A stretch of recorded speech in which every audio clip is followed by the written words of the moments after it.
After dark. Now we know there's a lot of people at home enjoying opening night of college basketball tonight, but that doesn't mean this past week in college football was not the wildest week that we have seen this season. And we are here to break it all down for you. My name is Greg Waddell. We got Michael Felder. We got Max Starks here. Max, how you doing tonight? You look good as always. I'm doing well, my friend. Thanks for asking, Greg. And of course, I had to match the energy that Michael Felder's bringing with his championship hat. I went and put my flat bill on. Of course, it's a little Wakanda Forever, the new Black Panther logo, because the premiere is obviously going to be this weekend. So a little pre-celebratory. So I'm getting in the zone. I'm feeling good. I was so jacked up about this show. I called Felder Saturday night.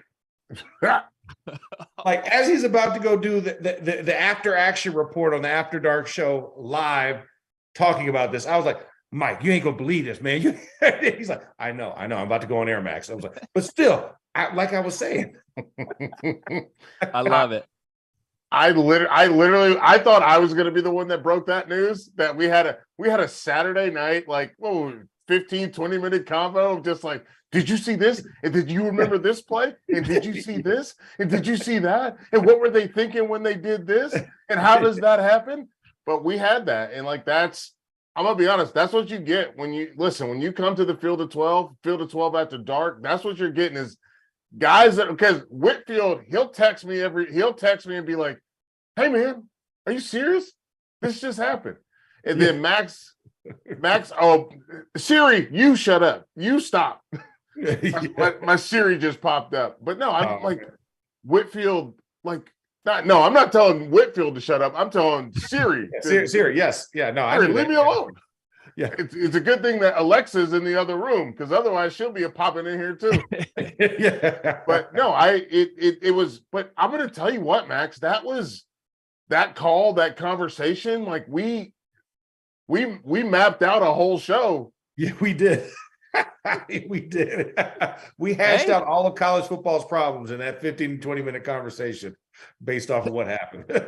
Take us through it, boys. Let us get in on this phone call. We've got 60 minutes here tonight, and I hope we get into the nitty-gritty of that very phone call. As always, we are presented by the folks at Bet Rivers. You can find us on the SiriusXM app. You can find us on the Field of 12 YouTube channel. If you're watching us there, please click subscribe, jump in the comments. Every bit of interaction helps us grow this channel and helps more people like you who are big college football fans find us down the home stretch of the season. Lastly, I'm rocking the merch. We got some Star Heels, North Carolina merch. Okay. I thought Felder might appreciate that a little bit. I don't know. What's that about? I don't know what that's about. Well, you got the number one team in the country in college basketball, my good friend. So instead of Tar Heels, we're going with the Star Heels in the Field of 68 store. It's field68.shop. And there's a bunch of other good stuff in there beyond just the Star Heels shirt. So go check that out. All right, boys. We're going to get to all of our overreactions because that's what we do on Mondays. We overreact, and there is a lot to overreact to. But as always, we start with toasts. Felder, let's go to you first.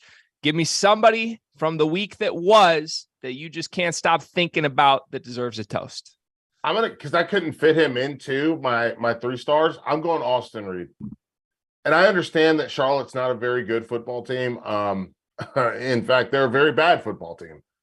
But Austin Reed throwing for over 400 for Western Kentucky. Ooh, buddy. Let's go. Like anytime, and Max, you know this, anytime you go over 400, that's a day. So cheers. That's a day. All right. Cheers. Max, what you got? Oh. Hold on, let me go ahead and pour another one of these real fast. No, I'm getting in on the party too. Don't. There it is. That's a babe. Let's have a day. Yeah, I'm doing. So what I'm doing here, I'm doing a little new riff, the winter toasted barrel here. Okay. Our good friends out there in Kentucky, little bourbon. And the reason why I have the winter blend here, the winter whiskey, is because I believe I have to toast to the meteorologist in hell right now, because this is the second cold front ever because Alabama has missed the college football playoff. Woo!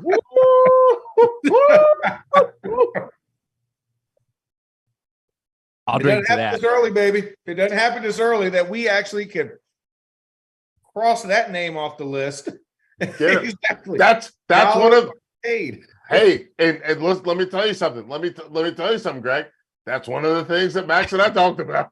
Yeah, I believe it. Yes. I believe it. And I also believe there are plenty of people out in SEC country, probably beyond SEC country, probably all over the country that are dancing on Alabama's grave a little bit this week. And I applaud you for that. You know, it doesn't happen too much these days that so early in the season we can say they've been written off. All right, I'm gonna play into that game as well. Yeah. But there's this particular figure I feel like deserves a shout out, and that would just be Brian Kelly. Brian Kelly, who has had a maligned up and down career, but the number one thing that Notre Dame fans would tell you about Brian Kelly, word for word, coming from our great producer Dagan Hughes, was that Brian Kelly doesn't win big games. And in year one with LSU, after the way the season started, after that crazy back and forth game to rally the troops, to get the train back on the tracks and to knock out Alabama. Game. I mean, to knock out, they threw the knockout punch, right? Somebody had to, and LSU got it done. What did they throw it? 3 times? Plenty of times. Plenty of times. So to Brian Kelly, cheers. Congratulations. There we go, Brian Kelly. All right, so let's just piggyback off that. We're going to obviously start with this game. This was the biggest needle-moving game of the entire season. Alabama's dead, et cetera, et cetera, et cetera. But I want to talk about the LSU side of this first, because as of today, LSU is right there in the mix in the AP poll, and they are more than capable of climbing and chipping their way up into the college football playoff discussion. So for the sake of overreacting, LSU is going to make the college football playoff this season. Am I crazy? Let's go to our SEC guy, Max. How crazy am I? Hold on 1 second. Let me take this call real fast. Hold on. Oh, that's right. Brian Kelly called. Apparently, he's working with these right now because of that 2-point conversion call. But you know what? I think. No, I'm going to go no. They miss it because I don't think they can close out the SEC championship.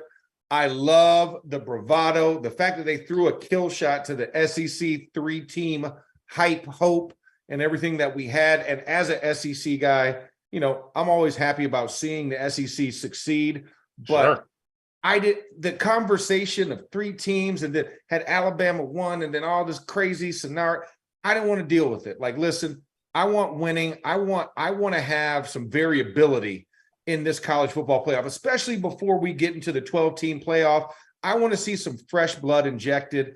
I have to say, I'm on the TCU train. I would love to see a Pac-12 team come along as well, and that just frees it up. What LSU did just unmucked the waters and allowed for there to be 4 different conferences represented in this playoff. So for the sake of my artistic and journalistic integrity, that's what happens when you take 3 shots in less than 10 minutes. I am going to say no. All right, Felder, what do you think? The only team that's done it with 2 losses is LSU. Yeah. And the only difference is LSU did, when they did that, they were like, well, we were undefeated in regulation. Which I was like, you still lost, dude. Yeah. So, like, literally, what if Alabama flipped that argument on them? And they were like, yeah, but you only got it because you went for 2. Yeah, we had 2 losses by 4 combined points, right? Yeah. So I just think it's going to be interesting to see when we get there. But I'm with you, Max. And again, this is a window into the phone call that we had. Yeah. We were both like, oh, we don't have to talk about this anymore. Yeah. Oh, we don't have to, we can talk about something else. We can talk about football, which is that's what I love to talk about, because the reality for me watching the LSU game, the LSU and the Alabama game, the big thing for me, and Max, you hop in when you're ready, but watching Alabama not have pass catchers that they've had in the past, not have they had the running game that they've had in the past, but they didn't have it consistently. No. And they didn't have a bruiser that was ready to go. Like, I think they would have been better off with Brian Robinson. Even though Jahmyr Gibbs, I think, is a more explosive running back, Robinson, as a guy that's a steady Eddie, would have probably been better for them in this game. And then we also see Gibbs. We see him drop passes. We see and listen, I love Bryce Young. Yeah. And I love the way and we will get to it when we talk about Ohio State, if we get to talk about Ohio State.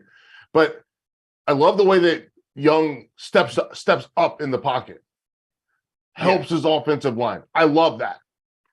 But he's a little dude, and he has to make some business decisions. So, Greg, I know you want to get in here. Go ahead. No, you're good. I'm enjoying this. So, the thing that strikes me about Alabama, which I feel like I've heard a lot of people, including both of you on this network, say this year, is just like it's very clearly a different team, and you can go down the personnel on why they're different. But the reason I think they're in this spot is it's not just one particular area of weakness. Like, I think in comparison to the Alabamas we see or have seen the last 6-7 years, it's across the board is the reason they find themselves in this spot. And I don't know necessarily how you get to that point. I don't know if that says something about just the state of the sport as a whole right now with, the transfer portal becoming a more prevalent thing. I don't know if it says something about the stage of the career that Nick Saban is in, but I know it says something about this year's team. And I think that's why we find Alabama now eliminated essentially from this spot. What do you think, Felder? Ooh. No, you don't like this? I think this team is good. I think the problem is Brian Kelly's a better coach than Les Miles or Ed Orgeron could dream of being. That's one. Two, okay, college football is changing. And it's adapting, and it's adapting to what they do. This is one of the better secondaries that Alabama has had in the last 5 years. Kool-Aid, Branch, Battle, Eli Ricks. They've got a better secondary than they've had in the last few years. And the problem is the rules of college football, the officiating of college football. What are those guys supposed to do? Max, come on. I think also, along with that, like you said, everybody's catching up, number one. And like you said, but I think also this current iteration of Bama is not the Bama we're used to, like the thumb that Nick Saban puts on his players is sprained. It's broken. He tried it. He's tried, and it has failed because how many penalties they have in this game, Felder and Greg? What did they have? Was it they have 12? Yeah, it was double digits. 9 accepted, but 13 total. Yeah. Yeah. They still haven't gotten over the penalty, but like that has been their crux. Like they have to play perfect and they have to play clean, and they can't do it. They can't do it for whatever reason, emotional or nervousness or whatever it is. This team can't go with 5 penalties or less. Can I just say that this isn't a Bryce Young problem? No, this is not. Nope. Okay. That's all I want to say, because I think everyone immediately blames the quarterback. This is not a Bryce Young problem. No. Bryce Young's doing everything he can. He can't catch the football as well. Yeah. Because this is also the first game where he's thrown below 50%. Yeah. Yes. You know what I'm saying? So that's the other thing is he put them in position to be successful, and guys didn't take advantage. Like you said, this is not the receiving cores of past. Bingo. Fonte Smith has left the building, right? Henry Ruggs has left the building. Yep. All of these. Jalen Waddle is gone. You don't have. Absolutely. There's no Amari Cooper. You don't have. There's no what's his name that played for the Falcons for a while. You don't have that. You don't have him. Julio. Yeah. No, you've just got some guys. You've got some really good guys, because trust me, my little cousin's one of those receivers. They're still good. They're still good. They're not great. Yeah. And they also aren't as disciplined. Like the receivers everybody was so laser focused the message. I mean, they were like clone stormtroopers, right? Yes. You talk to them in the media. Not in the NIL era. No, I got a brand, homie. Listen, I'm trying to push this product. Listen, if you want to catch such and such, you're talking in third person on these interviews. It's just a different personality. It's a different era now that we've reached for college football. And not to say that Nick Saban's system is not going to work, but as it currently stands in the wild, wild west of NIL transfer portal football, he'll recalibrate.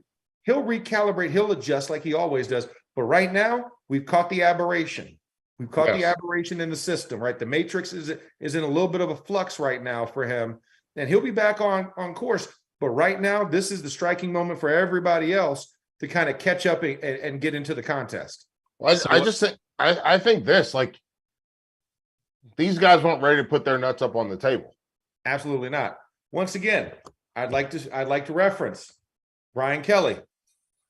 Yeah. You don't have no marbles. Yeah. Marbles weren't there. When it came cutting time, these dudes didn't want that Pedro Serrano. Yeah. You know what I'm saying? They wanted the easy way out. They said, if I show up and I put this crimson and cream on, I'm supposed to be good. Teflon Don. Nah. Everybody else said, nah, they ain't nothing but red, player. There you go. Crimson is. So, Max, what you're saying is there's a lot of programs that better capitalize on this window, because we know at some point somebody's coming back. And right now that door's open. There are probably 6 or 7 programs that, while they got a shot, they better take their shot. And LSU certainly took their shot in this game. So let's put a bow on the LSU section with this. They've got 3 games left: Arkansas, A&M, UAB. They'll be favored in all 3 of those games.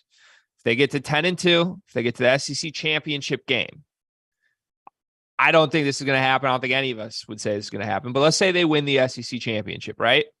Yeah. Are they in? No brainer. They're in with 2 losses if they're the SEC champ. Yeah. Because you're taking down an undefeated #1 Georgia. Bingo. So does Tennessee also get in that scenario then with 1 loss? And you're saying not Georgia getting in? Yeah, over not Georgia? Well, that would be my question, is if that's a huge problem, because Tennessee beat the brakes off of LSU. Yeah.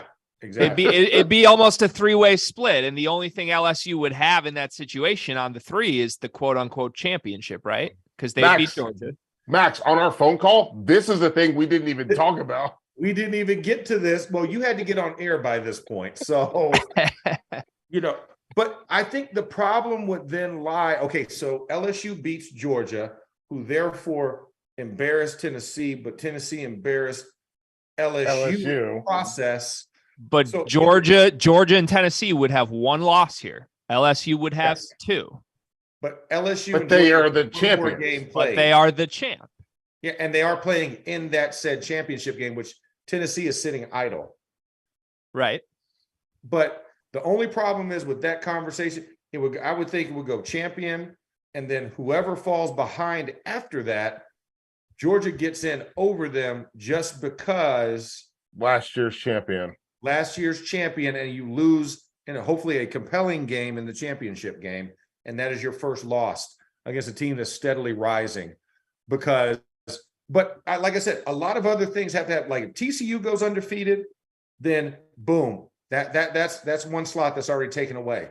And then Oregon and USC, say they go undefeated until they meet each other in the championship game, that champion should have a shot. Yes. At being in there as well. The ACC is done. Let's just go ahead and just say that the ACC is done for right now. Because I had that UNC Virginia game on Saturday. Yes. So yeah, tremendous game, crazy game. UVA without like almost everybody offensively. 75% of their offense was on the bench. And they held it tight. North Carolina is too far behind to make up ground, even if they won the ACC. So that's where I say, I like them better than I like Clemson, honestly. Okay. So I don't know if I could do that and say that there's ACC. So ACC's out of this. So it literally comes down to Big 10, Big 12, Pac-12, and how that stacks up. Big 12 was only TCU. Yeah, it's TCU is the only undefeated, and then of course you still got Michigan and Ohio State, which will cancel each other out in the same division. So you'll have a Tennessee Georgia situation up there, because sadly nobody wants to win the Big Ten West. Just put that out there at all. at all. So yeah, so you would have two undefeateds, the champion of the SEC. Now you get into that muddy water, and I would have to put Georgia in front of Tennessee because they beat them, because to the victor goes the spoil if LSU wins the SEC championship. Yeah, so I think there's a lot of people probably on the committee and just in general as fans of college football at this point that would be praying that LSU does not win the SEC championship, because if a 2-loss LSU team wins that, I mean, that's going to cause problems for so many teams, because even in the Michigan-Ohio State example, one of those teams finishes the season with 1 loss. You're looking at least 2 SEC teams that finish the season with 1 loss. And then you've got everybody in the Pac-12. I mean, that'd be nuts. That'd be Tennessee's going to be like, we beat them. Right. Yeah. We whooped them. And they said, and then you went and got whooped between the hedges. And they're going to be like, well, that's not, no, but we did beat them. But you're not in the championship game. No, I understand. I understand. I'm just going to be like, where were you December 3rd? Tell me where you were December 3rd. We're at home. Exactly. You watched somebody else play an SEC championship game. So you could watch somebody else go to the college football playoff. Look at that. God, Trevor, that's the quote. Yeah. Yeah, we'll get that clip. Don't you worry. So, all right, while we're still in the SEC, let's dive into Tennessee, Georgia, because we build this up as potentially the game of the century, and it did not live up to that. Unless you're a Georgia fan, then maybe it was the game of your century, but ends up a 27-13 loss, which honestly, I'm surprised it ended up that close based on what I saw in the first half. Felder, let's go to you first. No, I'm going to the notebook, dog. I love it. Because there's a couple different things here. I've had a bunch of Georgia fans tweet at me and be like, yeah, we killed them. And I'm like, you do realize that there were 4 touchdowns that they missed. Yeah. 4 missed touchdowns. And yes, I will say 50% of those touchdowns, they were missed because you did have a guy in Hendon Hooker's chest. But those other 2 touchdowns, he missed on his own. He missed those on his own. Yeah. He had time, he had space, he had room in the pocket. And Max, you're an offensive lineman. So you tell me if I'm wrong. But 2 of those touchdowns, he had space to step up and make a throw and make it accurate, and he missed. Yep. And Keely Ringo was one of those recipients. Yes. Why is that not a back shoulder throw? I have no clue why you don't put that back shoulder where it's either him or out of bounds. I don't get that. Why is that not a back shoulder throw so that he can step, come back and get it instead of you basically just, it's like Ringo was your wide. You threw it to him. So I'm not going to sit here and make excuses. Georgia won that football game. They did a great job. The play that they ran, and I don't know if you guys have ever seen this. I'm going savage mode. There it is. There it is. But the McIntosh play in the first quarter, 1:32 to play. The McIntosh play, where and here's the thing, people don't know this, and I had to go back and watch it many times because it looked like I was like, are they playing cover 1 or are they playing cover 3? But they're playing cover 3, but we all know the rules of cover 3, where if there's nobody outside of the tackle, that corner's got to lock up. Mm-hmm. And when that corner locks up with an inside release, the corner locks up on a vertical inside release, the safety is coming down to play curl to flat. And then McIntosh comes on a flare, but that flare turns into a wheel. And it's like, oh, wow, this is a huge play. This guy, he doesn't collision in. There's nothing he can do. It's a huge play, which leads to a touchdown. Darnell Washington is humongous. I don't know. He's an offensive tackle playing tight end. Dude, he's the same size as LeBron James. Exactly. It's insane. He's only 20 pounds lighter than their right tackle. It's insane. And it's nuts to watch him line up and just they're like, I guess we're just gonna move everyone. Yeah. So that was the thing. And then you look at Tennessee. Offensive lineman. He's an unbalanced offensive lineman. Yes, right? Exactly. It's unbalanced line when he's in there. And then when they go unbalanced when he's in there, there's nothing you can do. No, he's your tackle. He's your offensive tackle. Yeah. So I mean, they honestly, we talked about this a couple of weeks ago, right? When we're talking about how do you crack the Tennessee code? Remember that, Felder? Yep. Oh, we wish it was Cincinnati from a year ago. Yes. Kobe Bryant and Sauce Gardner, like get aggressive corners.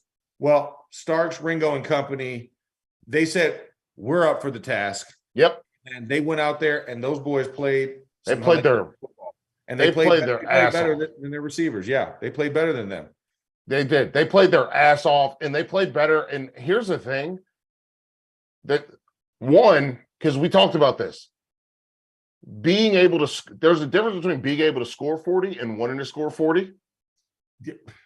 That first half of that game, Georgia's like, if we got to get 40, let's go get it. We'll beat you to 40. And then they realized, oh, now that they're down bad, they ain't got nothing for us, baby. We don't need 40. We don't need 40. We don't need it. But we will go and get it.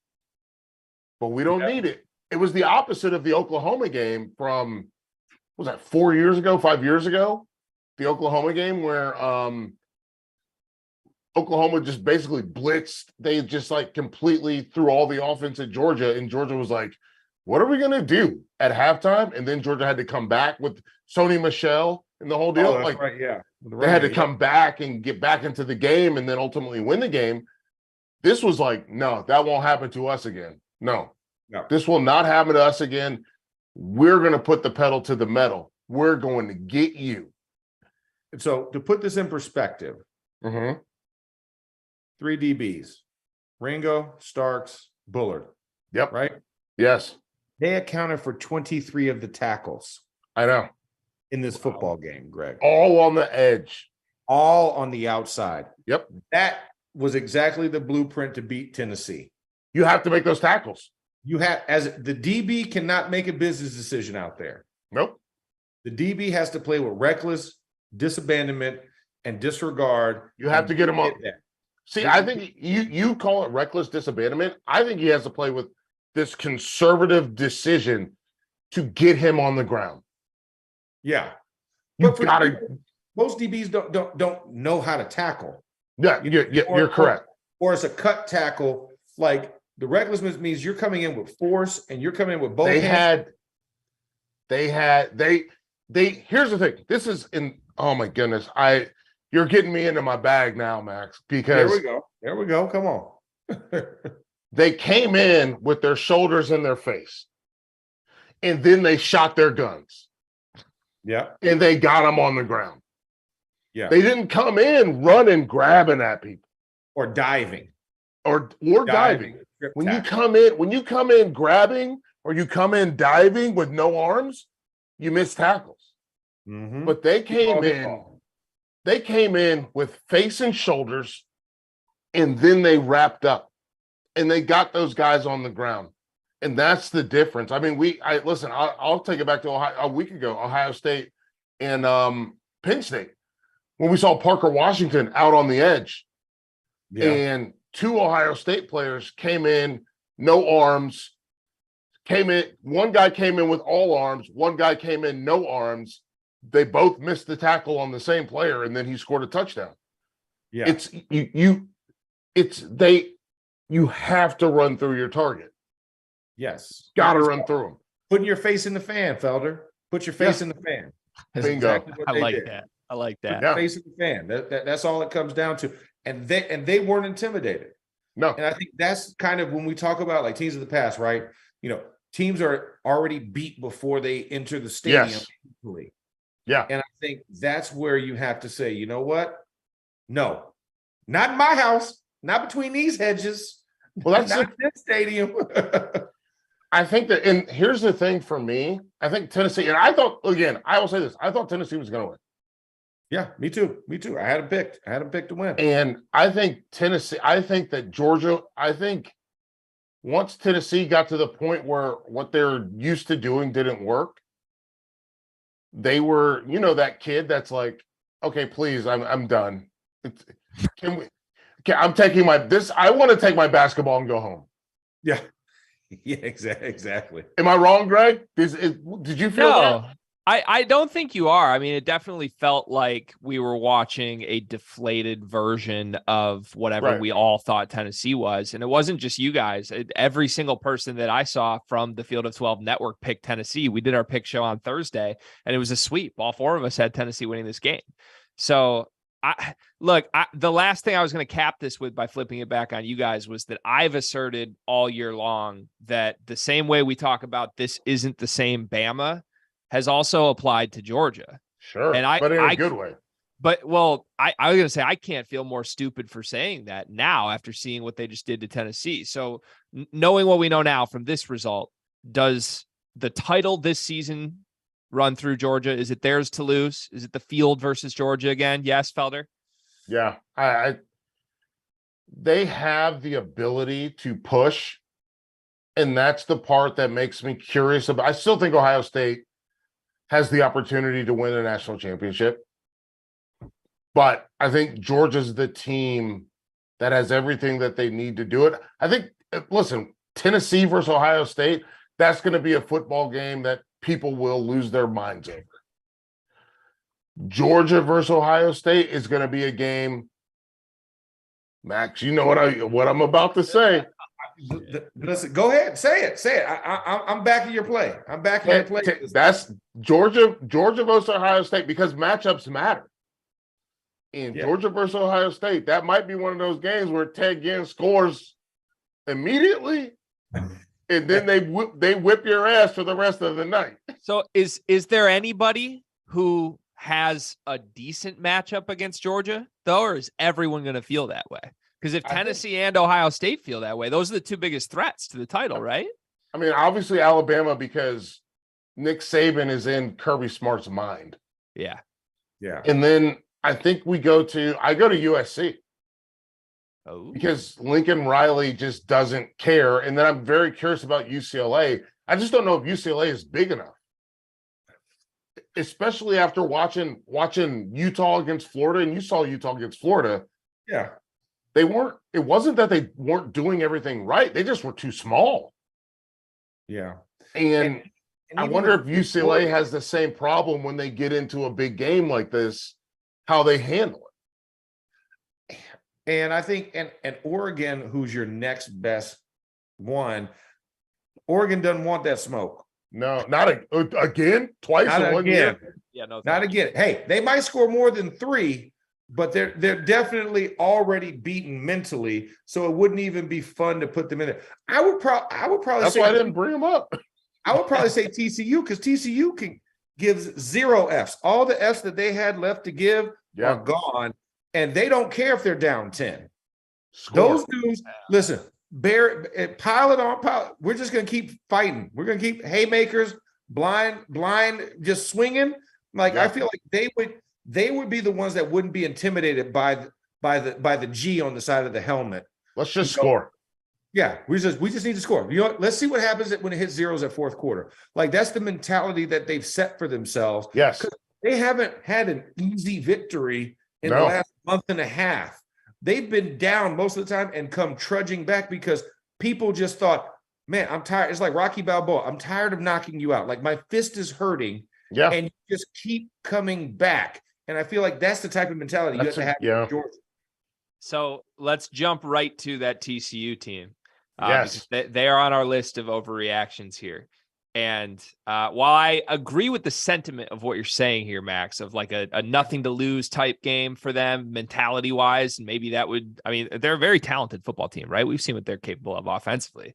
At the same time, there's now been 4 separate games in their last 6 games that the opposing starting quarterback has left the game due to injury. Whatever is going on with TCU. Who hurt him? There's some voodoo going on here, right? There just has to be. So they're 9-0 now, and they don't play a ranked team the rest of the season. The path is right there for them to make the 4th spot in the college football playoffs. But they do play Texas this weekend. Texas coming off a win against Kansas State. So here's my overreaction. The luck has caught up to TCU. Quinn Ewers ain't getting hurt, and Quinn Ewers is going to put up a big number, and Texas beats TCU. And Quinn Ewers not getting hurt again?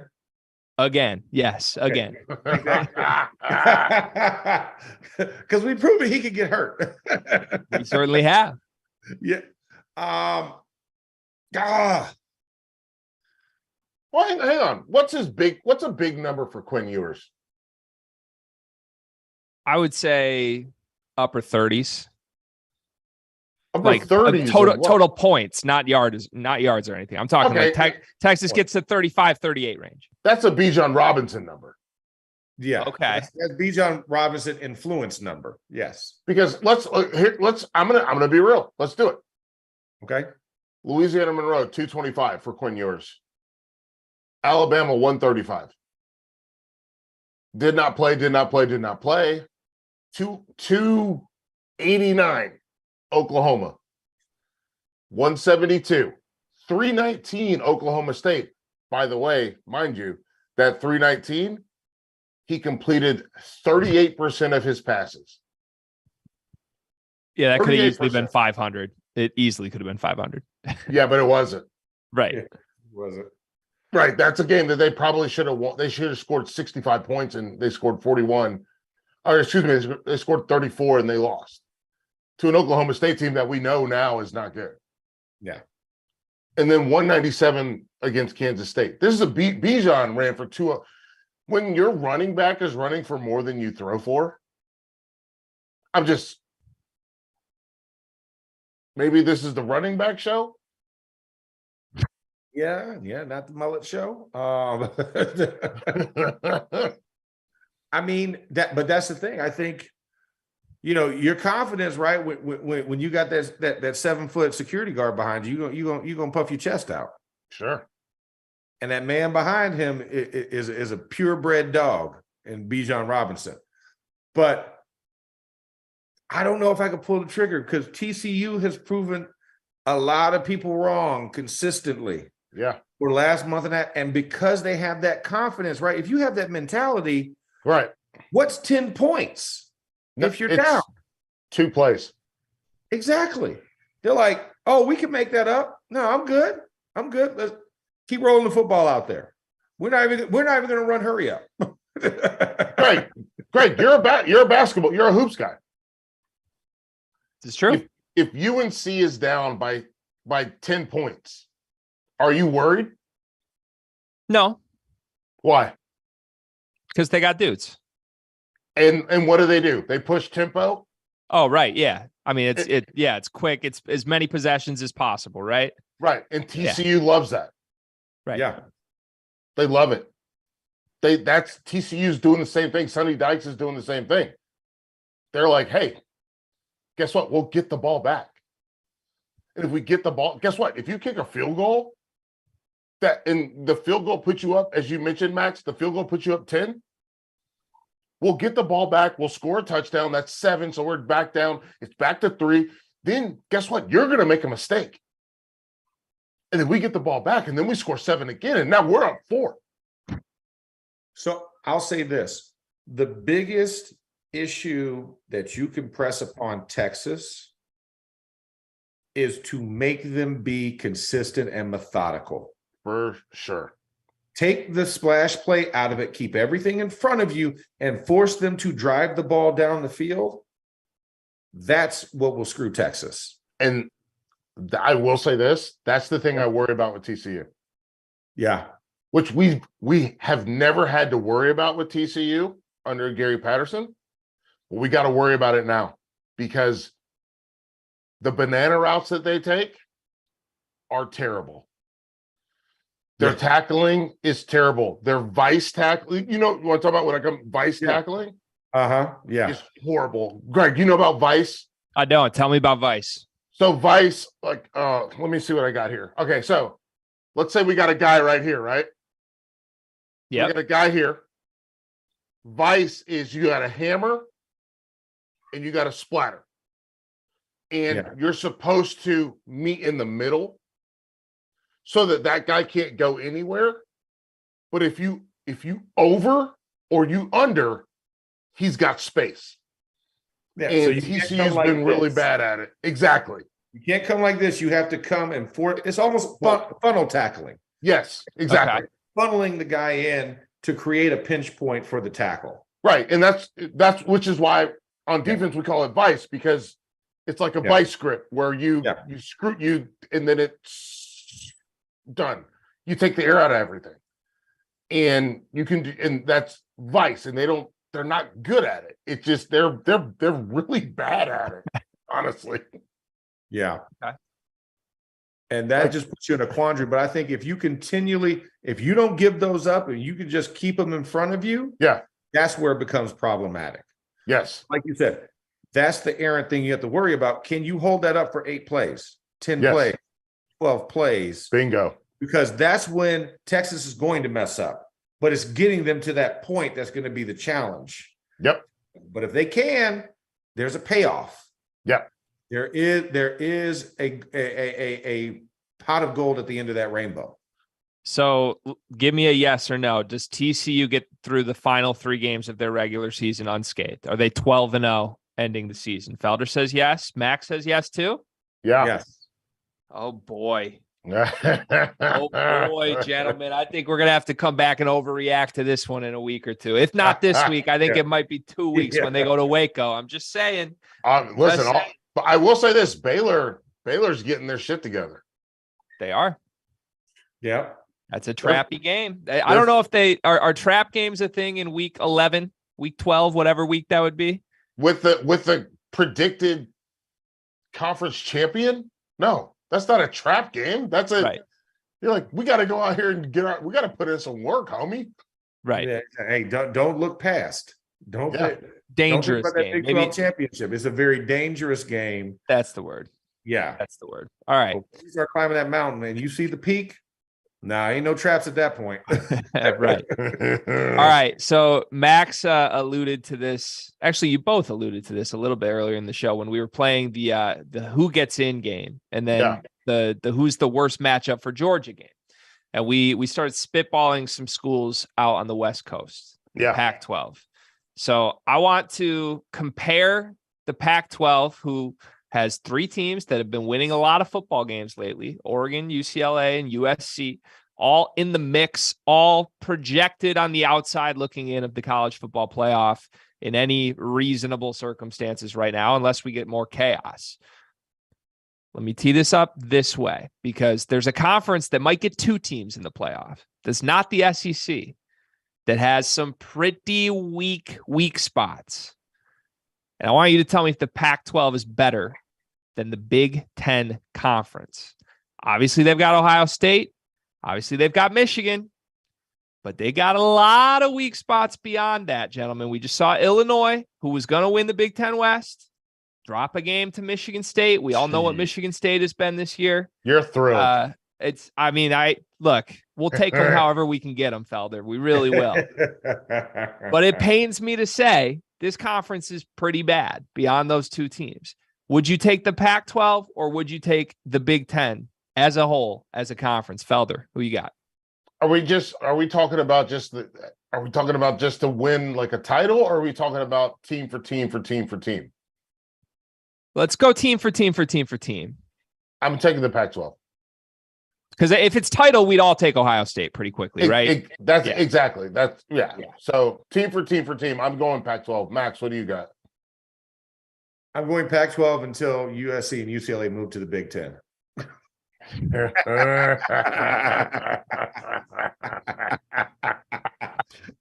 So I think that, because if you look at the Pac-12, right, even beyond the top 3, there's probably some middle of the pack teams that would emerge and factor into the Big 12. Oregon State.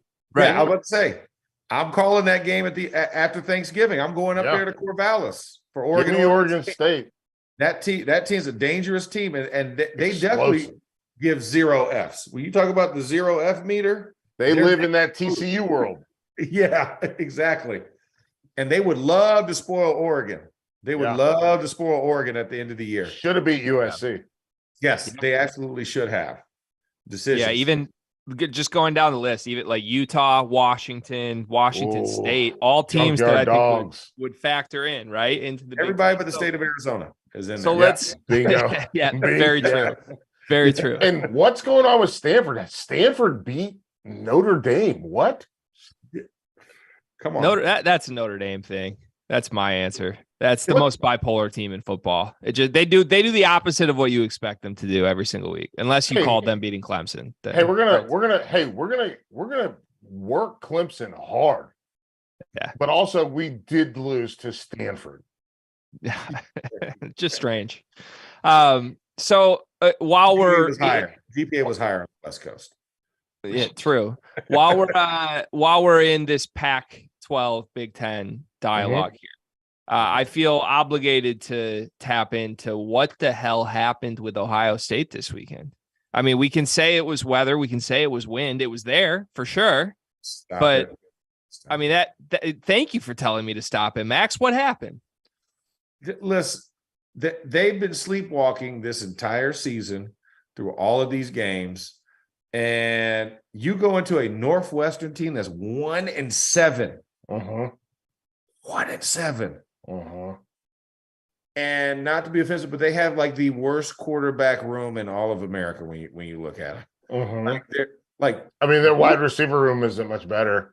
I was about to say the wide receiver room doesn't look that much better, but they can't. And it was just not to say it was like, oh my gosh, we got caught with gimmicks.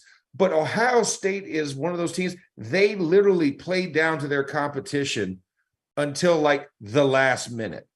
And they've done it look at the Penn State game. It reminds me a lot of Florida State. Yeah. Jameis's year after the national championship. Bingo. You play down to your team, and it's like, come on, like just throttle them and put the threes in. That's all you have to do. Yeah. Here's the problem. Ryan Day's play calling in the first half of these games is so horizontal and so unimaginative, and they don't have a run game that supports that. Go ahead, Felder. I like it. I think he's trying to – I'm not going to sit here and call him Nick Saban at all. Yeah, I think he's trying to prove a point and force an issue, and I don't think that he knows how to do it. Because when Nick Saban decides to prove a point with respect to the run game, they run the hell out of that football. Yeah. Ryan Day is trying to make them run the football, but they don't do it. And they can't do it. And they don't move bodies. That's why, listen, wait till we get to my 3 stars, because I got somebody in here for your ass. But no, I also think that, like, if they just can you imagine if they just came out in a game and they were like, I guess we're just going to throw every play? They'd win by 35 points every game. Yeah. But they're trying to force the run. I will say they're trying to be balanced. They're trying to show balance to show that they're a team that you can't game plan against and take something away from them. But they're taking away from themselves in the process. I will say this, and we talked about this before. I was very impressed with CJ Stroud. Yeah. I was impressed with there were no sacks. No sacks. But he ran for 79 yards. You know what? CJ Stroud probably watches our show, and he heard me say, you can't give ground and you can't try to climb up to the high side and take a 12-yard sack when a 2-yard sack will do. Those 10 yards are a huge difference. When in doubt, go north. Yes. When in doubt, go north. Up and away, and let it happen. And I'll say this, he followed that part of it, but it's still one of those things where I look at it and there's certain situations that put him into those situations, right? Some of the route concepts that they run. and the ones that take too long, that take forever to develop. Like, why do you have a 14 to 15 yard crossing route, rub route, right? Right. Why is it that deep? Why can't you do it at 6 or 7? Do your scissors at 6, run scissors at 6. And you know what? If you want to make something special, have him, instead of him running scissors, at that inside part of the scissors, have him bang it to a dig. Or just run a comeback. Or a comeback. Yes. Like you said, run a comeback with a post over the top. You cross off the line. Yeah. And then you hit a stop and you get this. Somebody's got to make a choice. And guaranteed, an 18, 19-year-old is not going to make the right decision. Somebody's going to be open. Somebody's going to be wide open. And, and I get some of the RPO stuff. I love the layers on that. But once again, it's like, don't let that be your only type of situation, right? Or you're depending on Marvin Harrison to run some type of delayed crossing route that saves you at the last second. Well, just like if you're going to run mesh all the time, just run mesh all the time. Yeah. Have them sit out, because guess what? JT Barrett was not as good of a quarterback as CJ Stroud, but JT Barrett running mesh, he understood the guy's going to be open here, or here. And get through that progression quick. And I don't have to wait for it. I'm not going to think, I guess, you know what I'm not going to do? Won't take a sack. Yeah. Well, and I think that's what it has to come down to. Making the decision-making easy, making sure that where you're going to make that decision, just make it easy for them. Well, we're watching a freaking Tennessee team that makes it easy. Do that. Put them out there. Your same concepts are still on your squad. Yeah. You still getting the 4 wides. Yeah. You still spread guys out. It's like, make a declaration if that's the case. But when you keep it tight, when you run twins and all these other concepts, it makes it tough. Yeah. And why make it tougher on your quarterback when all you want to do is score? Because we've seen you can do it. You can score 28 points in 6 minutes. Yep. We know you can do it, but why put yourself in a hole in the first half of the game? Yeah. Trying to prove a point. Where do you think this ends for Ryan Day in Ohio State then? Because the playoff. Yeah, they're in the playoff. Well, okay, but in the playoff, is he still doing that? No. Or is it simplified? No. He's doing I will say this. I think the biggest difference between Ryan Day and Urban Meyer is he knows when he can win. And Urban Meyer, listen, Max, I know you're a Florida guy. Like, I think that he knows. I think Ryan Day he doesn't have the pride that Urban Meyer had. Well, and it's not going to last to the Michigan game. Like, right. He's going to break all of those rules at the Michigan game. And once the cat's out of the bag, just do it. The championship will be that way, and the first round of the CFP will be Bingo. that way. He's going to break it before the end of the season. Bingo. That's the first challenge. So it will be a moot point by that time.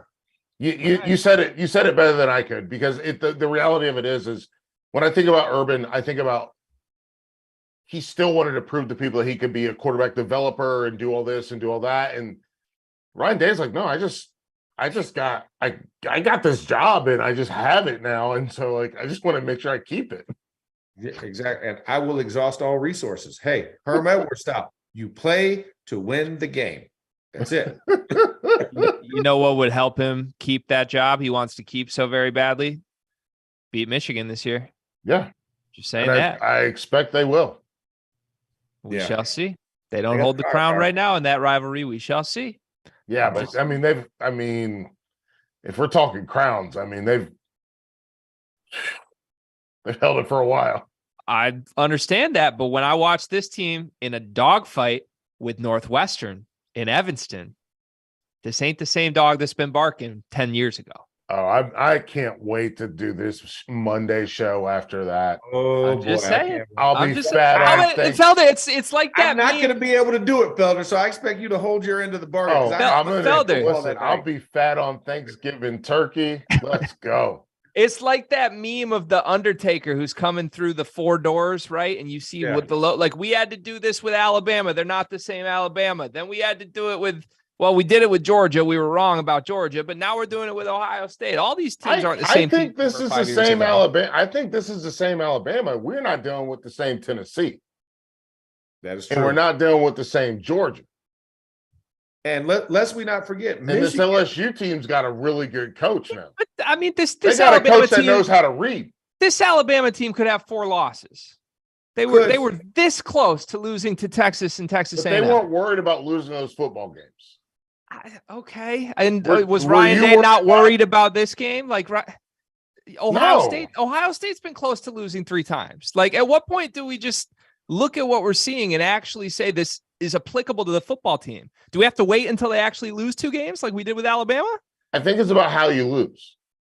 Well, and the fact that you're also not going up against top 25 teams right now in the Big Ten. I mean, your closest test was Penn State, and yes, that was a test for them. But I look at the Maryland game with Michigan. That game was not a gimme. And literally a couple of penalties difference, and we could be talking about something completely different. Talia Tagovailoa was slinging that pill that day against that secondary. Yeah. So I think it's the nature of where we're at in college football. Like, we have to admit that teams are catching up, but I also think that at the end, like, the talent is still there because we've seen Ohio State just turn on the afterburners, right? Like, say, hey, guess what? We got to win this game, guys. It's getting too tight. And then they literally blow the doors. They were losing in the 4th quarter against Penn State. And then it turned out to a blowout. They were up by 20 points. Yeah. Less than 10 minutes later, we're like, oh, man, this is cruising to a victory. Yeah. All right. Well, we'll come back to this, gentlemen. We do a lot of these Monday shows. We'll come back to this. I got like, they beat Michigan State by 29 points, right? Who we talking? Ohio State? Yeah. Yeah. And then they were up by 20 points against Penn State. And then Penn State scores a late touchdown to make it a little more respectable. Yeah. I would say let me ask you. I know we got to do the stars of the week. I just want to ask you. You're a Michigan State guy. Ohio State or Michigan, which team would you rather play again? I mean, I honestly view them. It's 1A, 1B right now. It really is. Really? I really do. I really do. Okay. All right. And I think I honestly think Ohio State's better. I think they're more talented. I think they are more one-dimensional. And specific to that, but that's a really good dimension. It's a very good dimension. Yeah. But specific to that game between those 2 programs, right? There's some between the ear shit that I think might carry over from what Michigan did last year. I really do. We'll see. And for me, when I look at those games, and I know we got to get it. We're going to get out here in a second, but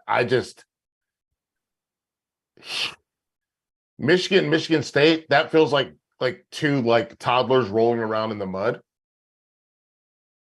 And then Ohio State and Michigan is like an older kid that just, hey, you're not supposed to be punching this kid. Historically, you're spot on. I would just push back on this year from what we've seen from both entities. I would just push back on this year. All right, let's fly through our 3 stars here. We'll go quick. I know I went long. That's my fault. No, you're fine. We all went long. You're good. Let's go. If we go 2 more minutes on this, we're fine. We'll do quarterbacks first. Felder, then Max, then me. Felder, who you got? I got Drake May, man. I don't usually pick a lot of UNC people, but I'm going Drake May. Almost 300 yards, a couple TDs, ran for 74. So I'm going Drake May. And did them all in the second half. So I appreciate that. I watched that game. I'm going Tanner Mordecai. 9 TDs in regulation, baby. Dude. I mean, highest scoring game in FBS history. And even though Tune threw for over 500, 9 tutties. Can't touch it. Yeah. Great pick. I'm going Jaden Daniels. I mean, he didn't have the gaudiest numbers on the week, but I kept waiting for him to make a mistake that would lose that game. He never made it. He made the big plays down the stretch. I was wildly impressed with Jaden Daniels. Felder, give me your skill guy. I'm going Bijan Robinson, man. Texas. 200 yards rushing, 209 yards rushing, if we're going to be specific.